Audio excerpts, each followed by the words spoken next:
Le coup de projecteur de l'éclaireur, Patricia Serinzek avec vous. Je reçois aujourd'hui François Goulard pour parler de politique énergétique.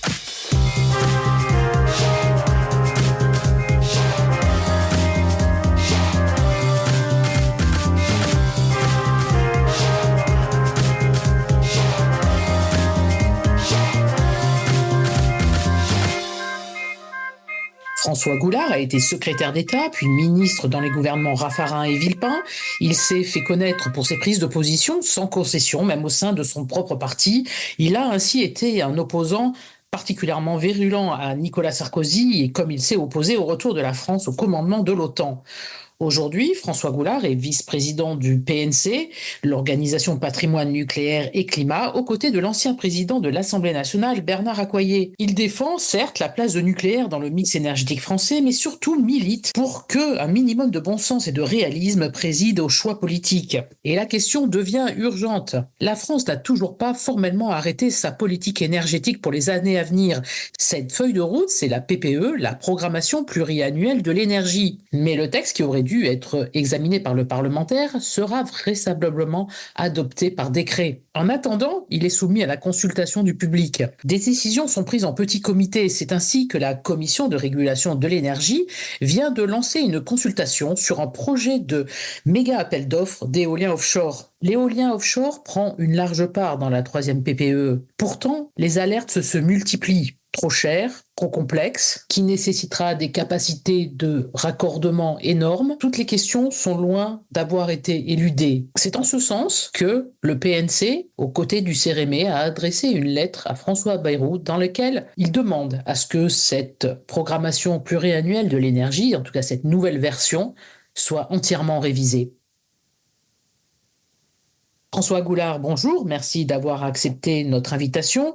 Avant de revenir sur cette PPE 3 et la politique énergétique à venir, qui doit se décider là dans les mois à venir, je voudrais revenir sur un point particulier qui est celle du stockage de l'énergie. On a beaucoup entendu parler lors des différentes études, lors des travaux, des capacités de production, que ce soit des capacités nucléaires ou solaires ou éoliens, mais on n'entend jamais parler de l'autre versant, c'est-à-dire la capacité de stockage, car il faut rappeler que les énergies intermittentes ne disposent pas de capacité de stockage propre. On est obligé de stocker cette énergie qui a été produite ailleurs, dans des batteries, dans l'hydrogène, dans des steppes. C'est en gros les barrages hydroélectriques. Or, on a l'impression que cette question du stockage de l'énergie est complètement éludée. Où est-ce qu'on en est actuellement, justement, des capacités de stockage ? Là-dessus, la réponse est très simple. Aujourd'hui, y compris dans les pays qui ont le plus développé les renouvelables, les capacités de stockage correspondent à quelques heures de consommation. Donc c'est même pas la peine d'en parler, c'est pas sérieux. Alors on peut imaginer que dans l'avenir ça se développe, que les technologies évoluent, mais ça évolue quand même relativement lentement. Et on travaille beaucoup sur les batteries, ne serait-ce que pour l'automobile et pour d'autres types de transports. Donc alors il y a aussi un aspect économique, c'est que ça coûte extrêmement cher. Ça coûte extrêmement cher. Et on est sur des ressources naturelles qui sont limitées. Parce qu'il faut un certain nombre de métaux qui sont dont on a besoin là aussi pour d'autres types de batteries. Il y a d'autres formes de stockage. Il y a la production d'hydrogène, en sachant que là on a des pertes de rendement qui sont considérables, puisqu'il faut d'abord produire de l'hydrogène par électrolyse. L'électrolyse est une technologie qui est assez dispendieuse en termes d'énergie. Ensuite, il faut liquéfier le gaz, le mettre dans des réservoirs et ensuite l'utiliser dans une pile à combustible qui va aussi avoir un certain rendement. Donc, on a un rendement qui est très mauvais et c'est très cher parce que l'hydrogène est un gaz difficile à transporter et à stocker en raison de la faiblesse de la taille des atomes. Vous le mettez dans un réservoir ordinaire, au bout de quelques heures, il n'y a plus d'une trace d'hydrogène. Voilà, donc ça c'est compliqué. Alors il y a une piste qui n'est pas massive, mais qui n'est pas inintéressante. C'est ce qu'on appelle les steppes. Alors ça c'est pas idiot parce que vous utilisez de l'électricité à un moment où elle est surabondante, ce qui est souvent le cas avec des renouvelables, et vous la récupérez quand il n'y a pas assez d'énergie pour assurer les consommations. Alors c'est assez cher. Pour l'instant, Enfin, jusqu'à présent, on considérait que c'était assez peu rentable d'en faire ex nihilo, mais avec les variations assez aberrantes du prix de l'électricité, ça pourrait être intéressant dans la mesure où vous avez un accès à une électricité à certains moments qui est quasiment donnée, elle est même à des prix négatifs. Alors ça, c'est pour les contrats spot, hein, c'est pas pour des contrats qui ont une certaine durée. Et d'autre part, vous avez à certains moments également des prix d'électricité qui sont délirants en positif. Et donc, en jouant habilement avec un bon logiciel sur les deux, vous devez pouvoir amortir des travaux à condition que les sites s'y prêtent. Alors, en plaine, c'est trop cher parce qu'il faut faire une élévation et vous ne pouvez pas monter à plusieurs centaines de mètres. En revanche, dans les régions de montagne, c'est quelque chose qui pourrait être étudié, qui ne l'est pas à l'heure actuelle, mais qui permettrait de... Alors, ça n'est qu'une réponse partielle, parce que vous imaginez bien que, sauf à truffer nos montagnes de bassins en haut et en bas, vous n'arriverez pas à stocker toute l'énergie disponible à tel ou tel moment, mais c'est néanmoins un appoint qui peut ne pas être négligeable. Mais en fait, vous voyez, enfin moi dans ce système-là, je regardais hier le nouveau plan européen sur les matériaux critiques. Alors c'est bien, effectivement, on voit que l'Europe essaye de mettre en route quelque chose, bon, peut-être avec un peu de retard, on peut le critiquer, mais malgré tout, mettre en place ces filières, que ce soit transformation, production ou de recyclage, on voit bien que ça va consommer de l'énergie. Or, cette énergie, elle est chère, donc on a l'impression qu'on est dans un système qui se mord la queue. D'abord, il faut dire une chose, c'est que c'est un sujet très complexe et qui est dans le débat public ramené à des éléments qui sont trop simplistes pour justifier des choix sérieux. En effet, quand on veut, alors pour les renouvelables, c'est tout à fait net, on utilise des matériaux qui sont assez rares. Et la production de ces matériaux consomme de l'énergie, ça c'est tout à fait exact. Et c'est la raison pour laquelle, contrairement peut-être à une intuition, le nucléaire, par mégawattheure produit, émet moins de CO2, sensiblement moins que le solaire et l'éolien. Parce que pour fabriquer des éoliennes ou des panneaux solaires, on émet plus que pour fabriquer une centrale, même si la centrale c'est beaucoup de béton, d'acier, etc. Mais l'avantage c'est que ça s'amortit sur des périodes extrêmement longues, alors que une éolienne c'est une durée de vie au maximum de 20 ans. Les panneaux solaires c'est moins, et donc on n'a pas du tout le même cycle de production.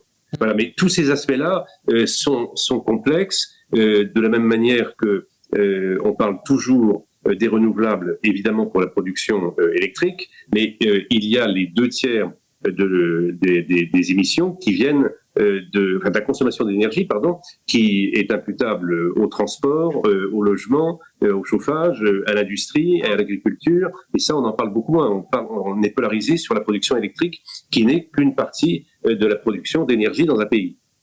Donc revenons là finalement où on en est actuellement. On en est à l'élaboration de la 3e PPE, hein, la programmation pluriannuelle de l'énergie.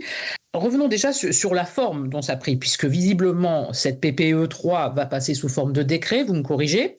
Oui. Beaucoup disent qu'elle aurait nécessité un débat parlementaire. Pourquoi en est-on arrivé là ? Y a-t-il des éléments entendables à ce que effectivement on zappe finalement tout débat ? La raison est extrêmement simple, c'est que avec l'Assemblée nationale telle qu'elle est, le gouvernement ne veut pas prendre le risque d'un texte qui partirait dans tous les sens. Il n'y a pas d'autre raison. Parce qu'effectivement, on soumet au Parlement des textes qui ont bien moins d'importance qu'une programmation de l'énergie sur des périodes longues. Bon, donc il n'y a pas de justification, sauf celle-là. C'est que en envoyant un texte comme celui-là à l'Assemblée, on ne sait pas du tout comment il va ressortir. Pas du tout. Parce que les positions des partis politiques sont assez différentes, dirons-nous. Vous avez, alors moi ça ne me réjouit pas, mais le Rassemblement national qui est très anti-renouvelable et très pro-nucléaire, et qu'on entend beaucoup sur le sujet, avec d'ailleurs une expertise qui n'est pas négligeable. Ça m'a étonné parce qu'on était habitué à des propos quelquefois assez sommaires, et là il y a une vraie compétence. Bon, LR, pour aller de droite à gauche, LR qui a un parti pris assez raisonnable, mais qu'on entend très peu sur le sujet. Je pense qu'il manque d'experts parmi les élus.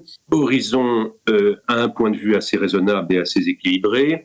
Le reste des macronistes, bon, le MoDem, je ne suis pas sûr qu'ils aient un avis sur la question. Le Renaissance, on est toujours, on défend le gouvernement, donc c'est la PPE3. Les socialistes sont convertis au nucléaire, mais avec quand même des réticences qui tiennent aux décisions Hollande autrefois. Et puis, alors les communistes, ils sont toujours pro-nucléaire, mais qui sont pour tout. Ils sont favorables à tout, sans beaucoup de cohérence. Mais c'est une tradition, le nucléaire, avec le poids de la CGT, EDF, etc. Et puis LFI, qui est foncièrement anti-nucléaire. Voilà. Donc, vraiment, envoyer un texte comme celui-là au Parlement, c'est légitime, mais dangereux, pour résumer. Malgré tout, on peut difficilement faire l'impasse d'un débat. Alors, est-ce qu'il faut sortir ce débat de l'hémicycle politique, on va dire, et du coup faire un débat d'experts Non, enfin, je veux dire que le texte, pour nous en tout cas, est tellement critiquable que il ne relève pas, enfin, il n'a pas le niveau d'un texte fondant un débat d'experts, parce qu'il y a des incohérences absolument monstrueuses. Et des défauts pour résumer, c'est le maintien des textes précédents. Ça n'est rien d'autre. C'est-à-dire que l'administration n'a pas voulu se déjuger, RTE n'a pas voulu se déjuger, la Creux non plus, etc. Donc tout le monde est embarqué dans le même bateau, lequel prend l'eau, mais on refuse de voir qu'il prend l'eau. Voilà, c'est à peu près ça, parce que il y a des choses qui sont dès le départ indéfendables. Par exemple, les perspectives de croissance de la consommation électrique sont totalement déjugées par ce qui se passe actuellement. Bon, on a très peu d'augmentation de la consommation électrique. On passe des épisodes comme le Covid, évidemment, qui sont des années aberrantes, mais la montée des prix de l'électricité, notamment à cause du gaz, un peu d'ailleurs avant le déclenchement de la guerre en Ukraine, ça a eu un effet signal-prix très fort. Aussi bien pour les entreprises que pour les ménages. Et donc, on a eu un fléchissement de la consommation. Depuis, ça reprend un peu, mais très faiblement, et aussi bien dans le logement que pour les transports, etc. Personne ne peut prétendre qu'il y a une courbe qui nous inciterait à avoir une capacité de production électrique beaucoup plus importante dans les prochaines années. Donc là-dessus, on ne sait pas d'où les chiffres sortent, mais c'est simplement la reprise d'anticipation, et c'est aussi la justification de la construction d'installations de renouvelables. Parce que la présentation officielle, c'est les renouvelables, on peut les faire assez vite, et donc comme on aura besoin de davantage de production avant que le nouveau nucléaire n'entre en fonction, voilà, on prévoit une forte augmentation de consommation qui n'est absolument pas réaliste. Mais on a la même chose du côté de l'offre, il me semble, vous me corrigez là aussi, que sur la PPE2, il y avait des objectifs à atteindre qui sont complètement, je ne vais pas dire farfelus, mais pas loin, on en est très très loin, non ? Oui, et puis il y a vraiment des erreurs de raisonnement absolument fondamentales, parce que quand vous augmentez la part des renouvelables dans le mix énergétique, il faut prévoir, si ce total de capacité de production, donc de puissance installée, est réaliste, correspond aux besoins, il faut prévoir des secours pour le cas où les renouvelables ne produisent pas. Et ça arrive, et la production des renouvelables est extrêmement variable. Et donc si toute cette capacité est nécessaire, ça veut dire qu'il faut à côté quelque chose qui viendra en renfort. Bon, le nucléaire, on l'utilise quand même assez largement, et on n'a pas beaucoup de marge pendant les mois les plus froids de l'année. On est bien, mais on est plutôt limite. Que fait-on la nuit quand il n'y a pas de vent, pour résumer les choses. Et ça arrive pas seulement en hiver, ça arrive, c'est comme ça. Bon, alors, pour un pays comme l'Allemagne, qui a un parc de centrales thermiques installées important, il y a une certaine logique à mettre des renouvelables à côté. Mais comme les renouvelables en Allemagne vont représenter une part croissante, les Allemands prévoient la construction de 20 gigas, ce qui est considérable. Hein, c'est le tiers du parc nucléaire français. 20 gigas supplémentaires de turbines à gaz, tout simplement pour pallier l'insuffisance de production des renouvelables. Mais nous n'avons pas ça. Nous n'avons pas ça, on n'a pratiquement plus rien. On a une malheureuse centrale à charbon, on a quelques turbines à gaz, mais très très peu. Donc c'est pour ça que nous prônons pour renforcer notre système et pour faire face aux aléas des productions renouvelables, nous prônons la construction d'un certain nombre de turbines à gaz qu'on peut construire très vite, qui ne coûtent pas très cher et qui ne tourneraient pas beaucoup, parce qu'elles ne tournent que en renfort. C'est ce qu'on appelle les hyperpointes ou les pointes. Donc c'est dans l'année, c'est pas grand-chose. Donc en termes d'émissions de CO2, c'est vraiment très peu, et c'est une sécurité que nous aurions. Mais le gouvernement, enfin la PPE3, n'envisage à aucun moment ce type de solution. Or, c'est quand on analyse tous les problèmes, on réunit tout ça en synthèse, c'est une des réponses aux besoins énergétiques du pays dans les prochaines années. Alors, pour revenir sur les renouvelables, nous, ce qui nous inquiète beaucoup, c'est leur profusion à l'échelle européenne, puisque la plupart des pays ont choisi de mettre l'accent sur les renouvelables, notamment l'Allemagne, et on va avoir un parc absolument considérable avec tous les inconvénients que ça peut présenter. Alors, d'abord, et c'est de là qu'il faut partir, un réseau électrique a des contraintes que le grand public n'imagine pas. C'est-à-dire que équilibrer un réseau électrique, c'est pas simple. Il y a beaucoup de savoir-faire et quand vous avez des gradients de puissance, c'est-à-dire des différences de puissance sur des laps de temps assez courts, et c'est fatal avec les renouvelables, quand c'est à très grande échelle dans un réseau électrique et nos réseaux électriques sont largement interconnectés, vous avez des risques que le réseau ne puisse pas être équilibré. Or, un réseau électrique doit être équilibré en puissance. La puissance doit être égale à la consommation, mis à part les quelques capacités de stockage, mais on en a parlé, ça va pas très loin, mais également en intensité et également en fréquence. Et si vous avez un décalage entre production et consommation électrique, appel de puissance, vous avez très vite des distorsions en matière de fréquence. Et ça a des inconvénients majeurs pour tous les appareils électriques, électroniques, pour les data centers, c'est insupportable, etc. Donc c'est vraiment à haut risque. Et on n'est pas sûr du tout aujourd'hui d'avoir les technologies qui permettent de gérer cela, indépendamment du défaut de puissance à certains moments. André Merlin, qui est le premier président de RTE, qui était le grand spécialiste au sein d'EDF des réseaux électriques, qui a pris la présidence de RTE et qui l'a dirigé pendant les premières années, nous disait récemment que lui, il craint qu'on appelle un blackout, c'est-à-dire le réseau, pour parler simple, qui saute complètement. Ça s'est produit dans certains États américains, ça s'est produit très récemment au Chili. Tout le réseau a été en rade. Ça s'est produit il y a quelques années au Brésil. Bon, et imaginons que ça se produise en Europe, c'est absolument dramatique. C'est-à-dire que dans notre vie courante, nous sommes tributaires de l'électricité à tout moment. C'est-à-dire que sans terminaux de paiement, comment fait-on dans la vie courante? C'est-à-dire que les DAB ne fonctionnent pas, donc vous n'avez pas de cash et vous ne pouvez pas payer. Donc c'est un peu légèrement embêtant. Tout ce qui est numérique a besoin d'une alimentation électrique extrêmement stable. Donc on a toujours des installations, quand vous avez des gros centres informatiques, pour avoir un courant absolument stable en puissance et en fréquence. Enfin bref, c'est une catastrophe à l'échelle du continent, si c'est le cas, ou d'un pays, et on a l'impression que ça n'existe pas. C'est-à-dire que RTE n'en parle jamais, la PPE3 passe ça sous silence. Enfin, c'est vraiment des sujets majeurs qui sont complètement oubliés. Voilà. Donc la profusion de renouvelables, pour nous, est un vrai risque. Alors PNC n'a jamais été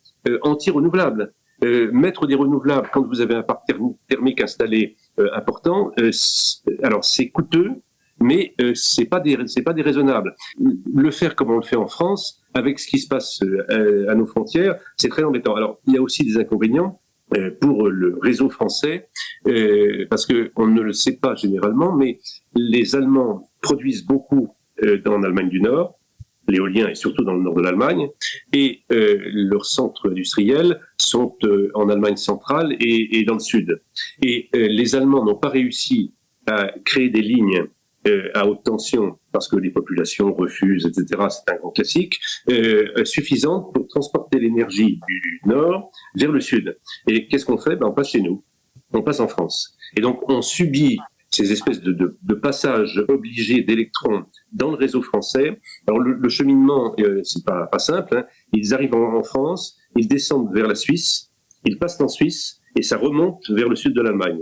Et d'où la demande très insistante de la Commission d'un renforcement des interconnexions européennes, précisément parce que beaucoup d'États européens n'arrivent pas à équilibrer production et appel de production sur leur sol, et donc ont besoin de passer par d'autres pays, et notamment la France, qui est la plaque tournante de l'Europe occidentale. Si ça, c'est l'aspect, j'allais dire, technique, physique, scientifique d'un réseau. Ensuite, il y a les coûts. Et les coûts, c'est bon. Parce que quand on parlait de la croissance de la consommation électrique, on pourrait doper ce qu'on appelle l'électrification des usages à grand renfort de subventions. Ce qu'on a fait partiellement, donc c'est ma prime rénov pour le logement, c'est les primes pour l'achat de voitures électriques, mais on voit qu'actuellement, pour des raisons budgétaires, on est en train de les rogner. Et demain, je suis à peu près certain que on n'aura pas plus de capacité budgétaire d'augmenter ce type de subventions aux ménages ou aux entreprises pour passer à l'électricité. Et dans ces conditions, l'augmentation de la consommation électrique est plus que sujette à caution. Et ça, c'est un aspect aussi qui est très important, c'est que on n'a pas les moyens financiers de changer le parc automobile vis-à-vis de ménages qui n'en ont pas les moyens, de rénover les logements, parce que ça coûte extrêmement cher de rénover, d'isoler un logement et de changer les installations de chauffage. Enfin, bref, ça colle pas, quoi. L'équation ne marche pas. Alors, l'aspect économique, c'est aussi le fait que quand on parle du prix des renouvelables, on ne tient pas un discours de vérité parce qu'on n'inclut pas les coûts cachés, qui sont énormes. C'est-à-dire que vous avez... il n'y a pas toute la chaîne, hein, en fait, hein, c'est souvent ça. Voilà, c'est ça. Vous avez les coûts de raccordement. C'est-à-dire que les renouvelables, par définition, sont très décentralisés. Donc, il y a énormément d'éoliennes, de panneaux, etc. Et donc, il faut les raccorder. Et les raccordements donc au réseau sont à la charge de l'ensemble des consommateurs d'électricité par l'intermédiaire de ce qu'on appelle le TURP, c'est-à-dire le tarif d'usage du réseau public d'électricité. Et le TURP, dans les prochaines années, va littéralement exploser parce que ce sont des coûts qui sont considérables. Alors, c'est très cher pour l'éolien terrestre, mais c'est ruineux pour l'éolien, comment dirais-je, maritime. Un exemple, le projet de parc au large de Belle-Île, donc d'éolien, parc éolien flottant. Les premières estimations du coût de raccordement à la charge de RTE, et donc à la charge de l'ensemble des consommateurs, c'est 1,4 milliard pour un parc. 1,4 milliard. Et c'est de là que vient ce besoin d'investissement d'Enedis, et Enedis qui fait je dirais le lien jusqu'au consommateur final, et RTE qui fait les transports sur les lignes à très haute tension, de 100 milliards d'un côté, 100 milliards de l'autre, en chiffre rond. Et donc, ce sont des sommes énormes payées par le consommateur. Alors, il y a ça. Il y a aussi des équipements techniques pour équilibrer le réseau, dont on parle peu parce que c'est assez compliqué. Mais quand vous avez beaucoup de raccordements, c'est plus compliqué à équilibrer que quand vous avez quelques grandes centrales avec des lignes à très haute tension qui les relient au reste du réseau. Donc il y a des sujets techniques qui sont non seulement pas simples mais également très coûteux. Et puis il y a cette nécessité d'avoir des énergies de secours quand les renouvelables ne produisent pas assez. Alors aujourd'hui en France, on utilise le nucléaire comme variable d'ajustement de la production des renouvelables. Ce qui a deux inconvénients. Le premier, il est facile à comprendre, c'est-à-dire que une centrale nucléaire, c'est des coûts fixes principalement. Le coût du combustible, c'est quelques euros du mégawattheure, c'est vraiment très peu. Ce qui veut dire que quand on fait moins tourner les centrales nucléaires, on augmente le prix moyen de l'électricité qu'elles fournissent, puisqu'elles sont au ralenti, voire quelquefois à l'arrêt, pendant une partie de l'année. Et donc là, il y a une augmentation, d'une pénalisation d'une autre source d'énergie, et puis ça aurait des conséquences sur la longévité des centrales, même si le point est pour l'instant avancé, c'est pas bon. Mais donc ça a de vrais inconvénients. Mais si on va plus loin dans le renouvelable, le parc nucléaire avec les projections officielles de la PPE3, amène à certains moments à arrêter complètement tout le parc nucléaire. Donc c'est massif comme conséquence. Et ça, pour laisser la place aux renouvelables, c'est ça. Exactement, puisque aujourd'hui, les renouvelables ont une priorité d'alimentation du réseau.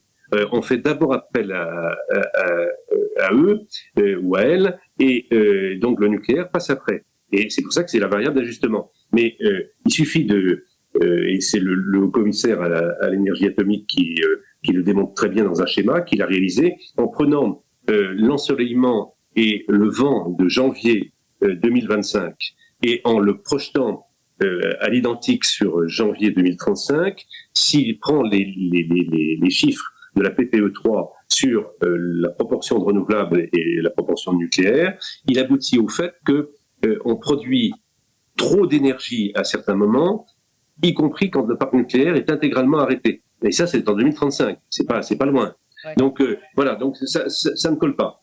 Simplement, ça ne colle pas. Et donc c'est pour ça que quand vous disiez est-ce qu'il faut un débat d'experts, nous le souhaiterions, mais ça va être assez rude parce que la copie de la DGEC est quand même assez triste, quoi. D'autant plus que ce surplus d'électricité, on peut donc pas le stocker. Actuellement, les batteries sont pas suffisantes, l'hydrogène vert, c'est pas mûr, trop cher, coûteux, dangereux, etc. C'est très cher. Les barrages hydroélectriques, c'est très bien. Alors, les barrages hydroélectriques, c'est très bien. C'est une très bonne source d'énergie. Elle est totalement décarbonée. Elle est pilotable. C'est-à-dire qu'on peut ajuster la puissance appelée. Mais vous avez quand même un nombre limité de sites possibles. Aujourd'hui, on est assez bien équipé. On n'a pas la chance de la Scandinavie, qui a beaucoup plus de sites que nous. Mais bon, donc il y a une limite. Mais développer et améliorer les centrales hydrauliques, c'est une bonne chose. Mais c'est pas une réponse suffisante en volume. Alors, il y a une autre conséquence. Je vous pousse là-dessus parce qu'une fois, j'avais eu un responsable d'EDF qui me disait, outre le fait effectivement que c'est limité, on peut pas faire ça à l'infini, étendre les barrages, faire plus de steps, mais malgré tout, ce qu'ils avaient l'air de dire, c'est que eux ne refusaient d'investir tant qu'ils n'avaient pas de lisibilité, et notamment par rapport à la question des concessions, par rapport à l'obligation faire par Bruxelles. Où est-ce qu'on en est actuellement? Parce que ça fait combien de temps que ça 10-15 ans? Le sujet n'est pas tranché aujourd'hui, donc il y a des discussions à Bruxelles. Moi, je ne suis pas au courant de leur teneur exacte, mais ça n'est pas tranché. Et en effet, un exploitant, s'il doit investir, et on a besoin d'investir, on a besoin de changer les turbines, etc. Donc, c'est des travaux lourds.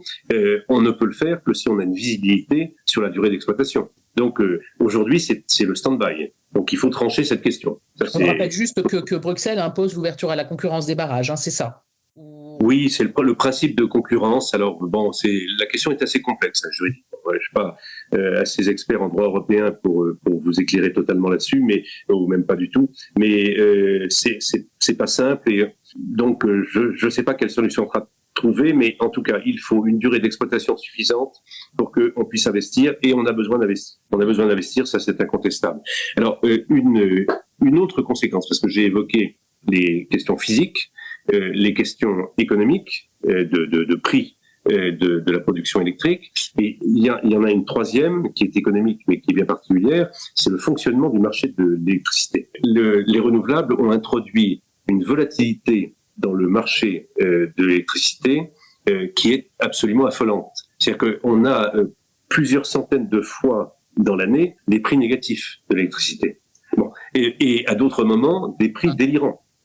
En Allemagne, parce que le marché est à la fois unifié mais reste éclaté, donc c'est bon. Et puis il y a plusieurs types de contrats, il y a des suivant les échelles de temps. Vous avez des contrats de long terme, mais vous avez à l'autre bout de la chaîne des contrats spot qui sont dans l'heure. Donc tout ça, c'est pas totalement facile à agréger, mais en tout cas, on a un marché d'électricité qui dysfonctionne complètement, parce que personne ne peut prétendre qu'avoir des prix négatifs, c'est un signe de bonne santé d'un marché. Donc là, il y a des conséquences également extrêmement fortes qui ont amené, par exemple, des entreprises à souscrire des contrats à 2 ans à des prix extrêmement élevés quand les prix étaient à leur sommet et qui s'en mordent les doigts aujourd'hui. Tout ça, c'est assez malsain comme système. Et ça vient du fait que on admet sur le même marché des produits ou des services qui sont de nature différente. Je m'explique. Quand vous achetez de l'électricité pour votre domicile, pour votre entreprise,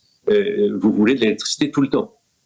Pas seulement certains jours, pas seulement à certains moments. Vous en avez besoin, voilà, et il faut qu'elle soit disponible quand vous en avez besoin. Ça, c'est ce qu'on appelle les énergies pilotables qui permettent de l'assurer. C'est-à-dire qu'une centrale thermique, une centrale nucléaire, une centrale hydraulique permet à l'exploitant de fournir du courant à tout moment, en quantité désirée. Vous admettez sur le même marché des productions électriques qui ne sont pas pilotables.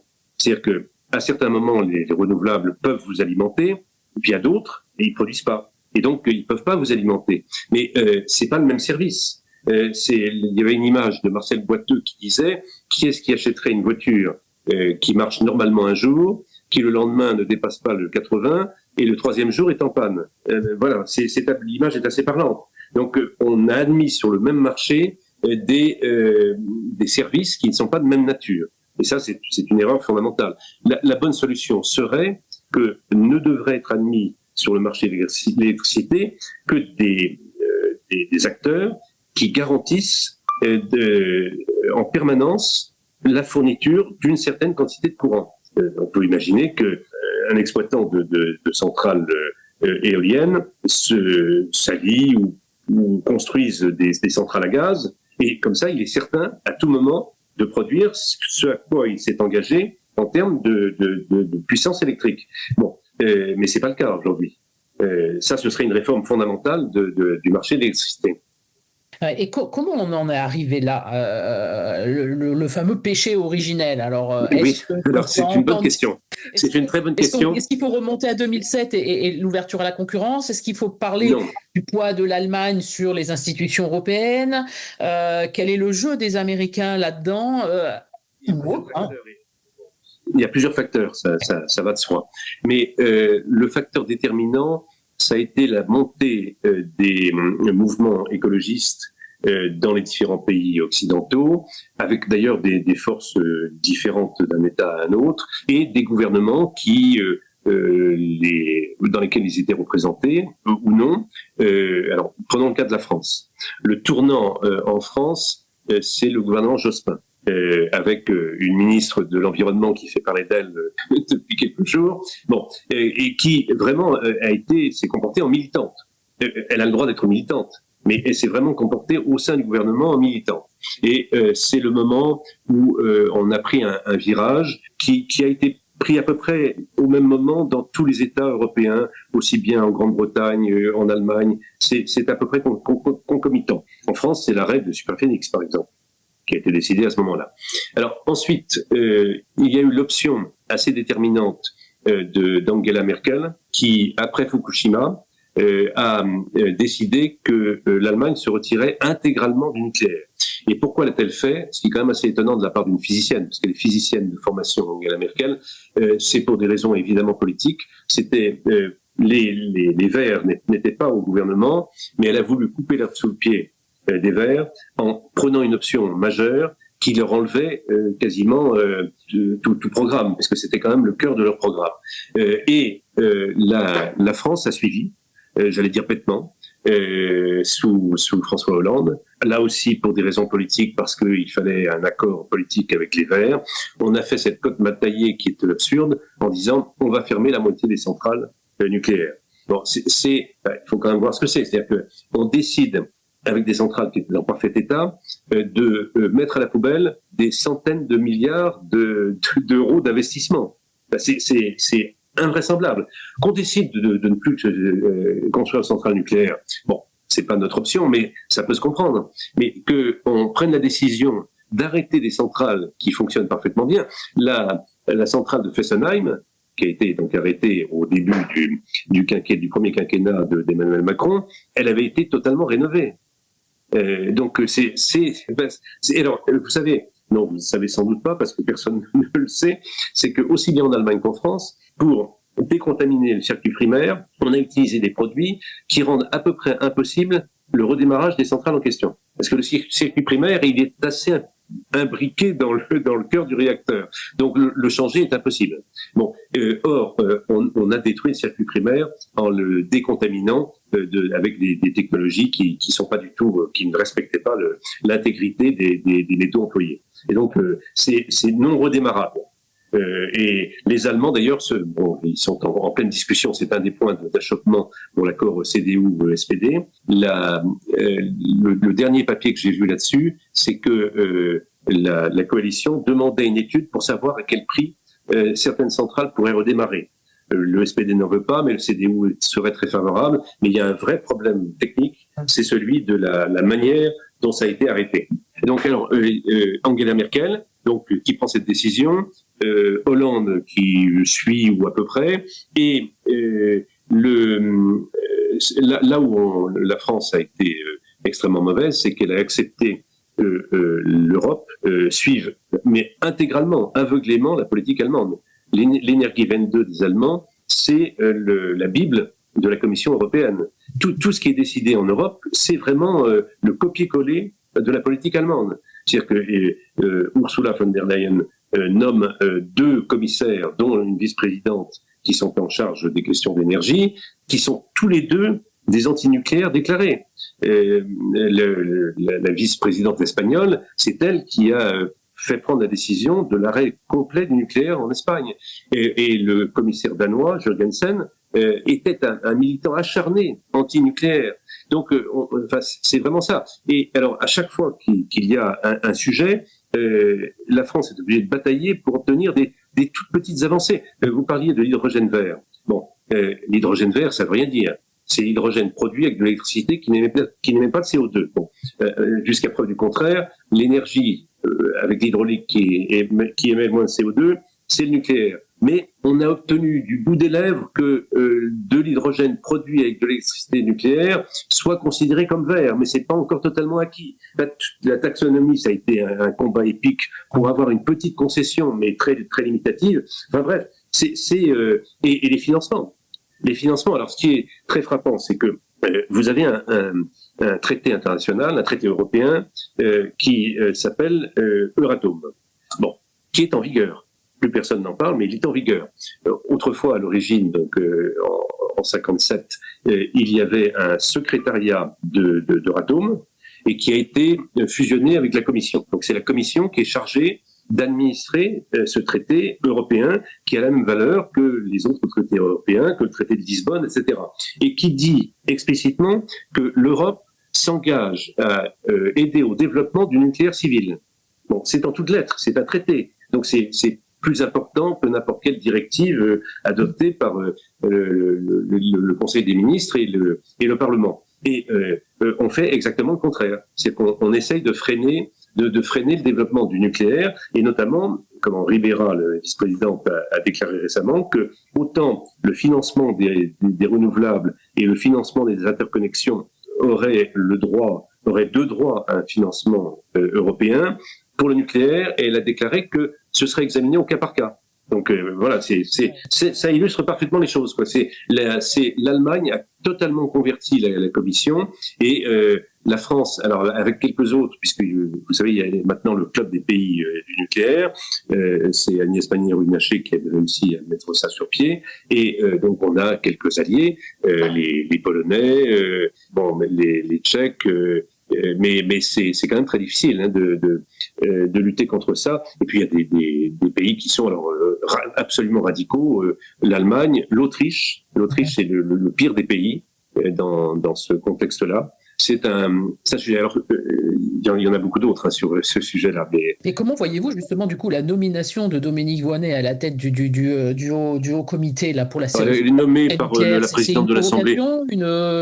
Alors, je sais pas quel est le ressort de sa nomination. Non, d'abord, tout le monde a découvert l'existence de ce haut comité à l'occasion de cette nomination, parce que ça émet des avis, mais bon, c'est pas stratégique. De la part de la présidente de l'Assemblée, c'est à mon avis une volonté de montrer son esprit d'ouverture, puisqu'elle nomme une anti-nucléaire notoire, et puis il y a des pro-nucléaires qui sont nommés par ailleurs. Donc je pense que c'est ça. Alors ça n'a pas des conséquences pratiques majeures, mais symboliquement c'est quand même tout à fait honteux, surtout après cette révélation d'une vidéo où Dominique Voynet explique qu'elle a menti au Premier ministre, qui était Lionel Jospin, et que son homologue britannique a fait de même vis-à-vis de son Premier ministre pour expliquer que leur pays était parfaitement isolé et qu'il fallait absolument céder. Et donc, elle a reconnu avoir menti à son Premier ministre, ce qui n'est pas tout à fait convenable.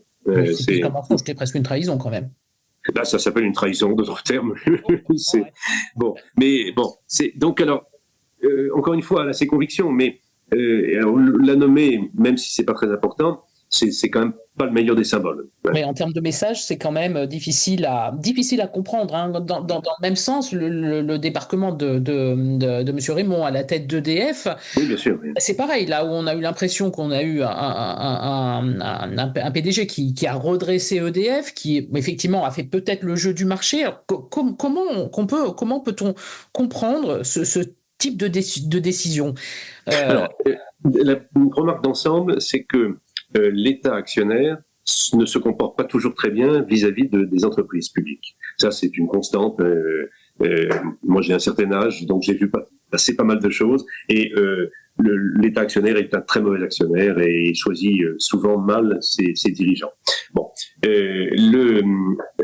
en l'occurrence, le conflit est venu entre Raymond et Lombard sur le prix de l'électricité pour les électro-intensifs. C'est-à-dire que dans le prix de l'électricité, évidemment, il est stratégique pour un certain nombre d'industries. Industrie chimique, sidérurgie, aluminium, parce que leurs installations fonctionnent à l'électricité, ce sont d'énormes consommateurs. Donc, ces industriels-là, on peut le comprendre, veulent des prix attractifs, au moment où, aux États-Unis, le prix de l'électricité est très bon marché, puisqu'on brûle du gaz à tire-larigot, donc ça coûte beaucoup moins cher que n'importe quelle autre source d'énergie. Ça a le tout petit inconvénient de nous condamner à un réchauffement climatique dramatique, mais ça, c'est pas grave, ça ne les concerne pas. Donc, voilà. Alors, ils voulaient un prix très bas. Ce qu'EDF a compris en leur proposant des contrats de long terme à des prix finalement raisonnables, autour de 50 € le mégawattheure, ce qui n'est pas très cher par rapport à ce qu'on voit aujourd'hui. Mais il voulait plus, et Lombard a pris fait et cause pour les électro-intensifs et n'a pas réussi à faire plier Luc Raymond, qui lui défend les intérêts de son entreprise et notamment de ses besoins d'investissement. Parce que le EDF, qui était assez prospère, a été non pas ruiné, mais très appauvri par l'AREN, le mécanisme de prix AREN. Et donc le EDF a besoin de regagner des marges financières, et en ne baissant pas trop les prix, ça permettait de le faire. Et donc c'est là-dessus que ça a coincé, et au lieu d'essayer de trouver une position que de toute façon le gouvernement pouvait imposer, puisque l'État est actionnaire à 100%, et on a débarqué Luc Raymond qui, moi je vis pas à EDF, donc je sais pas ce qu'il en est, mais visiblement il était apprécié, et c'est un homme qui a une expérience industrielle très longue, donc c'est ainsi. Alors oui, la reine ça a été invraisemblable, c'est-à-dire que on a décrété que EDF devait vendre une bonne partie de sa production à un tarif de 42 € le mégawattheure à qui le voulait. Et qui en voulait, ça a été surtout ce qu'on appelle des fournisseurs alternatifs, qui sont fournisseurs mais qui ne sont pas producteurs. Donc on a fait la fortune d'intermédiaires, ce qu'on pourrait appeler dans d'autres domaines des courtiers, qui achètent et qui revendent au consommateur final. Et avec un prix à 42 €, les marges sont considérables. Donc on a enrichi des gens dont l'apport réel à l'économie est infime, pour ne pas dire nul. Donc c'est vraiment une folie, et ça appauvrit EDF à un moment où EDF a besoin d'investir. Voilà, oui. Pour rappeler, ce mécanisme de la rente, il est jusqu'à la fin de l'année, je crois. Il se termine cette année. Il se termine cette année, en décembre de cette année. Pour revenir donc sur la production énergétique, est-ce qu'on sait, on a un schéma clair de qu'est-ce qu'il faut produire en fonction de quelles demandes, quelles sont les possibilités de production, mais aussi de stockage, et s'il existe une vision claire avec une étude d'impact correctement faite pour qu'on sache véritablement qu'est-ce qu'il faut faire, comment, avec quoi, et quelles sont les interactions en jeu. Ma réponse sera brève, non. Personne n'a étudié sérieusement. Parce que les scénarios de RTE sont très détaillés. D'abord, envisagent à peu près tout. Donc, si on leur fait des reproches demain, RTE pourra dire « Ah oui, mais on l'avait écrit dans telle page que, etc. » Donc, on trouve à boire et à manger. Et puis, RTE joue sur une notion qui leur permet de justifier que tout ça ne soit pas équilibré, qui est la notion de flexibilité. Comme s'il y avait une flexibilité de la demande. Oui, bien sûr, avec ce qu'on appelait le compteur bleu autrefois, on faisait tourner sa machine le soir pour payer moins cher. Mais on ne pourra pas s'adapter à une production qui n'est pas programmée dans le temps. C'est-à-dire que s'il n'y a pas de vent, il n'y a pas de vent. Et donc, vous n'allez pas pouvoir contraindre les gens à recharger leur voiture électrique quand il y a du vent et la laisser au garage parce que les batteries sont à plat quand il n'y a pas de vent. Donc, c'est une notion. Et les industriels, ils vont pas faire tourner leurs installations un jour pour les arrêter le lendemain. Si vous avez un four, si vous l'éteignez, il faut souvent... pour les hauts fourneaux, il faut des mois pour retrouver les températures nécessaires. Les data centers, les grandes installations numériques, ne peuvent pas supporter des arrêts. Donc, c'est une notion qui figure partout dans les rapports de RTE, et les dirigeants de RTE eux-mêmes reconnaissent que ça n'a pas été exploré et qu'ils étaient demandeurs vis-à-vis du gouvernement d'études sérieuses sur les possibilités de faire jouer la flexibilité, ce qui n'a jamais été fait.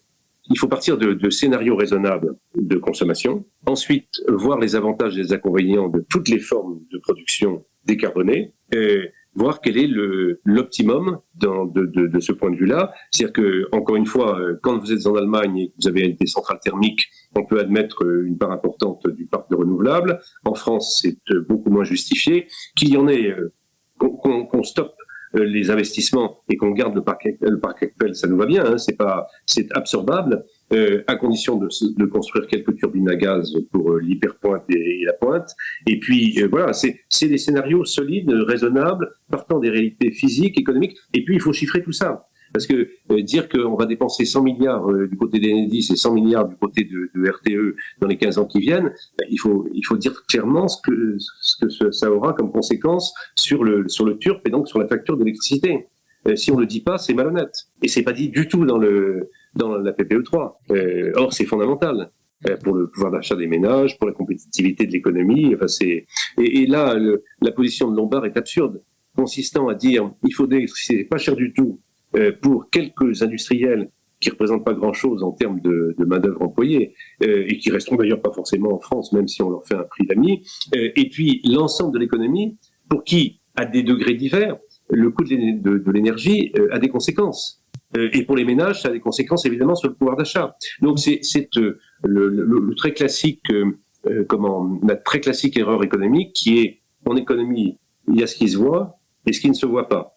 Ce qui se voit, c'est vous donner un avantage à quelqu'un, on voit l'avantage et peut-être qu'il va pouvoir se développer, mais ce qui ne se voit pas, c'est toutes les conséquences pour le reste de l'économie. Et là, il est tombé totalement dans le panneau. La question que je me posais concernant le plan européen qui a été dévoilé, je crois que c'était hier ou avant-hier, en tout cas il y a quelques jours, concernant les matériaux critiques, où on fait état effectivement de davantage de production, transformation et recyclage de certains matériaux critiques, tout en sachant que derrière, il faudra forcément beaucoup d'énergie et que cette énergie coûtant cher, ça risque d'être un peu compliqué. En fait, on retombe toujours dans le même dans la même question, quoi, en fait, hein, qui tourne en boucle. On fait de la littérature et pas de la science ni d'économie. On fait de la littérature politique. C'est de la littérature politique. PPE3, voilà, ça mérite pas d'autres qualificatifs. J'aime beaucoup la littérature, j'aime beaucoup la politique, mais là, c'est pas le sujet. Vous avez fait une lettre à François Bayrou, justement, pour... On a fait je ne sais combien d'interventions. Non. On voit tous ceux qu'on peut voir. Alors, là où on marque des points, c'est auprès des parlementaires. Les sénateurs, il y en a beaucoup qui sont totalement convaincus. Il y a 2 jours, il y a un amendement qui a été adopté en commission. Alors, je ne sais pas quel sera son sort en séance publique, qui pose en termes très nets la question de la PPE en disant il faut que ce soit examiné par le Parlement et il faut qu'on ait une vision claire, notamment des coûts et des coûts complets pour chaque source d'énergie. Donc l'amendement est très bien fait et donc ça montre qu'il y a un certain nombre de parlementaires et ça a été adopté en commission, hein, donc c'est pas rien. Il y a un progrès dans les esprits qui se fait, dans les médias également, vous en témoignez, mais il y a une espèce de course contre la montre. C'est-à-dire que est-ce que le changement dans les esprits, et notamment dans la classe politique, arrivera à un certain niveau avant que l'irréversible soit fait? François Goulard, merci beaucoup.